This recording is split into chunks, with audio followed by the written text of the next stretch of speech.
தமிழக வெற்றிக் கழகம் செங்கல்பட்டு மேற்கு மாவட்ட அனகாபுத்தூர் பகுதி தொண்டரணி சார்பில் மக்கள் தாகம் தீர்க்கும் வகையில் தண்ணீர் பந்தல் திறப்பு விழா நடைபெற்றது. செங்கல்பட்டு மேற்கு மாவட்ட அனகாபுத்தூர் பகுதி தொண்டரணி சார்பில் கோடை காலத்தில் மக்கள் தாகம் தீர்க்கும் வகையில் தண்ணீர் பந்தல் திறப்பு விழா நிகழ்ச்சி தொண்டரணி செயலாளர் பிரசாந்த், பொருளாளர் ஆகாஷ், துணைத் தலைவர் ரமேஷ் கண்ணன், துணை செயலாளர் ரமேஷ், இணை செயலாளர் நாகராஜ் ஆகியோர் தலைமை ஏற்பாட்டில் நடைபெற்றது. இதில் சிறப்பு அழைப்பாளராக செங்கல்பட்டு மேற்கு மாவட்ட தொண்டரணி தலைவர் டாக்டர் கில்லி சரத்குமார், மாவட்ட செயலாளர் அகிலன் ஆகியோர் கலந்து கொண்டு ரிப்பன் வெட்டி தண்ணீர் பந்தலை திறந்து வைத்து அதனைத் தொடர்ந்து பொதுமக்களுக்கு நீர்மோர், வெள்ளரிக்காய், தர்பூசணி, குளிர்பானங்கள் உள்ளிட்டவை வழங்கி சிறப்பித்தனர்.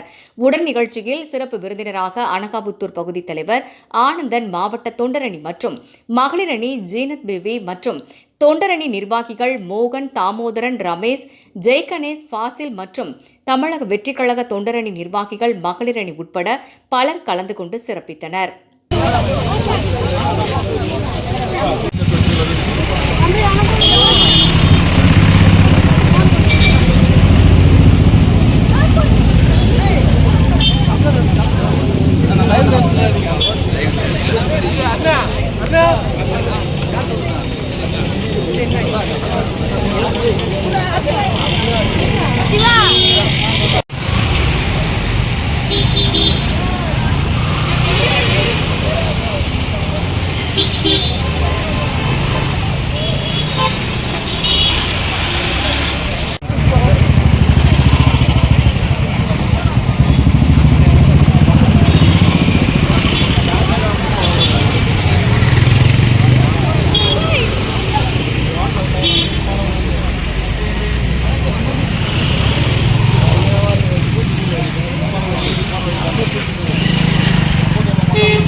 சேர்த்து